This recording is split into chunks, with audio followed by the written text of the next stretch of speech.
Welcome to Mangastorian's complete story series. Today we'll be covering Berserk, chapters 64 to 69. All alterations to the panel text and images are to prevent copyright problems, and all art is owned by its respective companies. At the end of our last chapter, Guts and the Hawks are being chased by Waleed and his Black Dog Knights. During their battle, Guts began to get the same feeling as when he first ran into Zod, right after Waleed transformed into a monstrous beast in front of him. A second mouth in Waleed's chest begins to open, and Guts stares at it. This feeling, it's like he felt before, just like when he faced against Zod. The soldiers all begin to panic, thinking Zod has returned, but Judo tells them no, this one is different from Zod. Waleed grabs a hold of a tree and he pulls it out of the ground. Before Guts can even react, Waleed swings the massive trunk, launching Guts into the woods. Everyone watches as Guts' body begins to fall between the branches and crashes back onto the ground.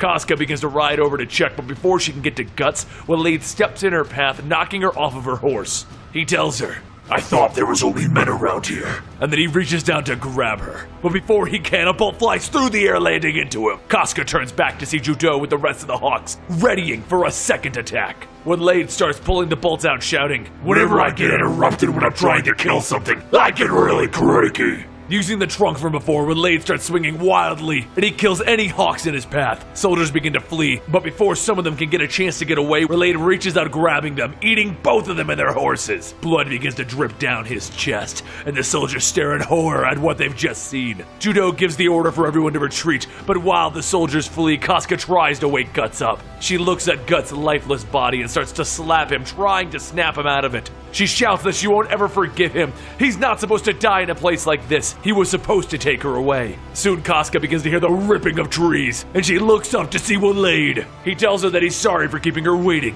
and he reaches out for her. She tries to pull out her sword, but Waleed's arm grabs and picks her up. As he holds her, he tells her that she's about the perfect size, so let's take off this armor. Pieces of armor begin to fall to the ground, and he starts to rip her clothing off. He goes on stating that bitches really shouldn't have any clothes on. This might hurt a little bit. His second mouth begins to open, and a barbed tentacle tongue begins to slither out. The tip of the tongue opens up, and Waleed says that this is going to make her feel like a virgin again. The tongue starts to rip away at the lower part of Casca's clothing, and she screams out in pain, and in a flash, the tip of Guts' sword shoots upwards. He looks down to see Guts standing there with his sword piercing through Waleed's tentacle. Guts tells him that he better not be popping a boner right above his head. He swings down on his sword and the tentacle flies off, and Waleed begins to scream. Then Guts turns and cuts away at the arm holding onto Casca, causing Waleed to drop her. She looks around and Guts tells her that she slapped him pretty damn hard. Thanks to that, he's got some strength back. The rest of the soldiers begin to stare at the strength that Guts has,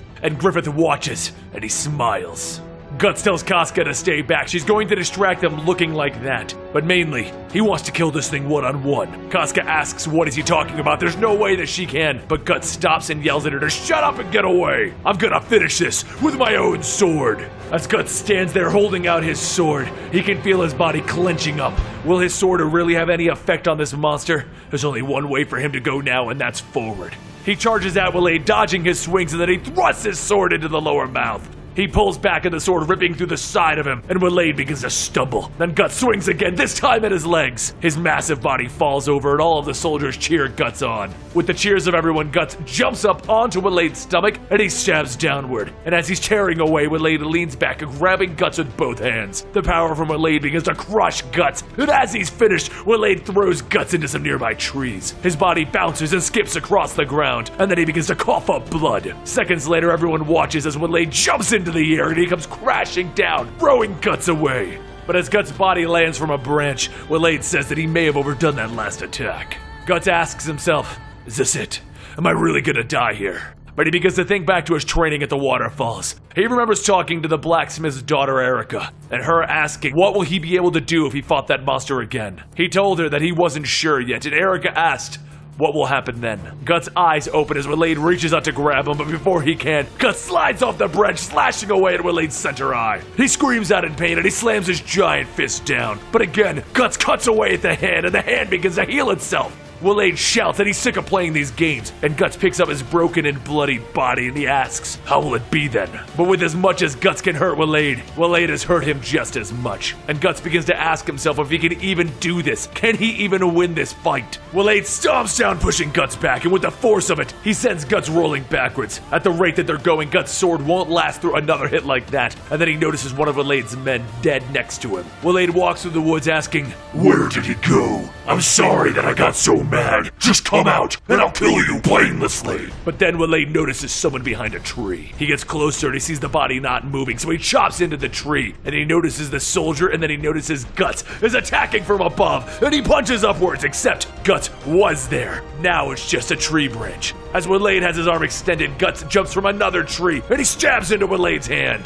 Waleed manages to snap the blade, but Guts doesn't stop. He then takes the broken sword and he jams it into the side of Waleed's neck. Waleed starts smacking away at Guts, but Guts manages to get around and grab a hold of Waleed's head, and he holds it in place. Using a dagger, he starts to slice into Waleed's upper chest and then into his eye. Waleed's body flails and he slams Guts into the tree, but Guts then loses his grip, falling, and soon, so does Waleed. Everyone watches and they see Waleed go down, and through the crowds, Casca begins to run towards him. She runs over to where Guts fell, and then her eyes begin to water. Tears begin to fall, but they're tears of joy. As Guts looks back, grinning, Casca leans down and she hugs him. Meanwhile, back in Midland Castle, Charlotte wakes up from the prison that she was taken to after the night with Griffith. She leans up and asks what happened to Griffith, and Anna tells her that it's been a day and a half, and there hasn't been any reports of the king catching Griffith. Charlotte leans back, stating, it's good then. Her father kept his promise. But in the back of Anna's mind, she can't tell her that the hawks are still being hunted. Charlotte then gets up from her bed and she opens up the windows to remember the night that Griffith came to her. She remembers the night of the attack and how Griffith said that he would return. But as Charlotte stares out of her window, she begins to see something. Is it a bird?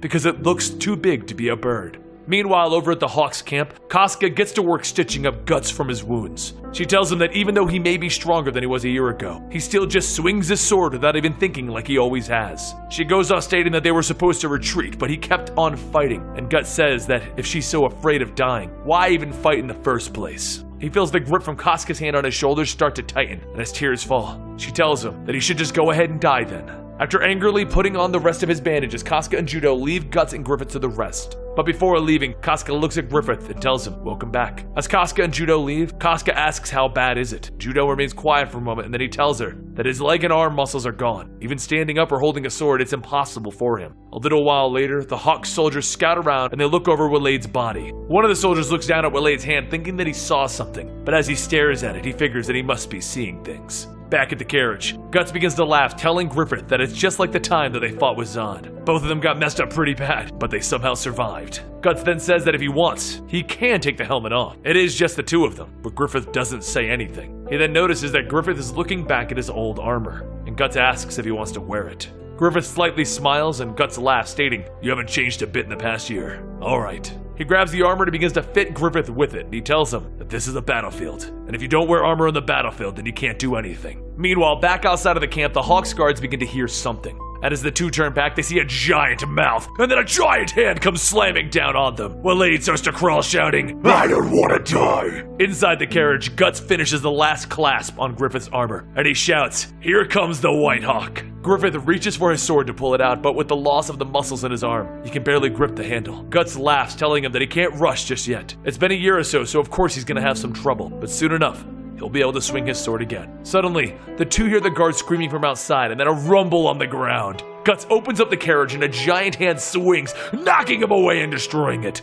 Guts and Griffith look up to see a bloody Waleed telling him that he doesn't want to die. Waleed reaches down and he grabs a hold of Griffith and he holds him into the air. Guts grabs the closest sword that he can, but Waleed tells him not to move and he begins crushing Griffith. Waleed says he can't be losing to bugs like them, and then he hears a roar in the distance. He then thinks that if he dies here, he'll be trapped in the maelstrom, and he yells to Griffith. Waleed tells him to call them out. Zod says that he's supposed to be the one. Use the Mahillet! Call out to your guardian angels! Call out the 4 god hands! The rest of the Hawks surround Waleed, and Casca shouts for him to let go of Griffith, and he laughs, telling everyone how they don't even know anything. Their precious toy here has already been broken. Waleed starts to pull away at Griffith's armor, and as the pieces fall off, he holds out Griffith's body, telling them to look. Everyone sees Griffith's small and withered body, and Waleed tells them that he's so sorry, but they won't be following this guy anywhere. While everyone stares, Guts just watches as rage slowly takes over. Waleed once again tells him not to move. He can break Griffith's neck right here. But then he tells Griffith to go ahead and call them out. His vision is fading already. He looks at Griffith's body and he notices that he's missing something. He says that it doesn't make any sense. If he doesn't have the Behelit, then he's... Just then, Zod swoops in behind him. Zod's massive wings begin to spread and everyone looks up, and Waleed says that it's him. And then Zod's horn stabs into Waleed and he lifts him off the ground. The soldiers begin to panic as there are now 2 demons among them. Zod stares at Griffith and Waleed tells him to come on. They can do what they want. It's the only thing the disciples are told to do. He's even entitled to kill the man, even if he's the 5th one. Zod tells him, Of course, and he is also entitled to tear you apart if he chooses. Zod grabs and begins to bend Waleed's body down with his horns, and Waleed screams out in pain. Waleed says, We're on the same side, right? This guy doesn't have it, he's not the one. And Zod tells him, Either way, his trick of extending his life isn't going to work. And then he rips Waleed in half. Guts catches Griffith, and as Casca runs over to check on them, Zod towers over them. He looks down to Griffith's eyes and he tells him,